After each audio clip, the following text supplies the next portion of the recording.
Analysts say President Trump's numbers could be stronger than they look.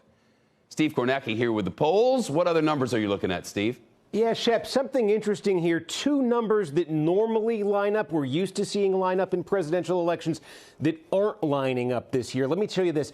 It's the president's approval rating. You can see here, this is nationally. If you average the polls together, his approval rating is basically at 45% on average. People who say they approve of the job he's doing, and yet, when you match him up against Joe Biden in a head-to-head race, look at that. He's running at just under 42%. So you can see there's a 3% drop-off there between people who say they approve of the job the president's doing versus those who say they're willing to re-elect him. And this extends to some battleground states. New poll out of Michigan today, Trump's approval rating in Michigan is 45%.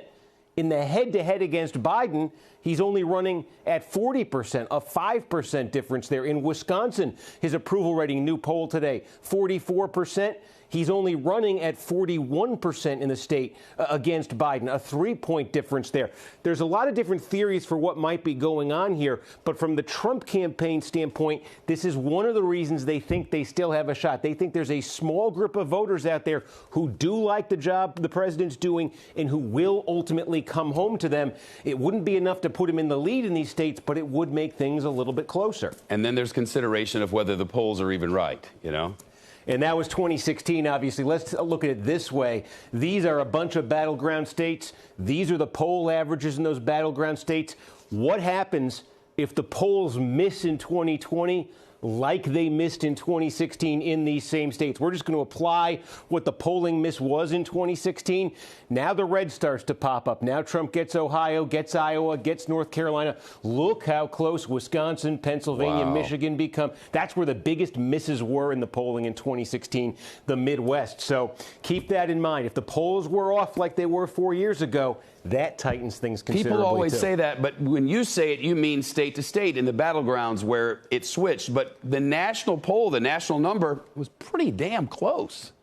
Yeah, you were looking at a 2-point race nationally, and you were looking at the 3 points in the final polling there. The real miss, when you look at the polling, it varied. It wasn't even. You can see it. Look at Wisconsin, Pennsylvania, Michigan. Biden leading by 8 now. If you apply the same miss, he's barely winning those states. The Midwest, non-college white voters in particular, there who was missed. Look at Florida. Wasn't much of a miss. It would only bring it down 1.5 points. So it's those Midwest, or even in Ohio or in Iowa. Again, look at what that polling miss would do.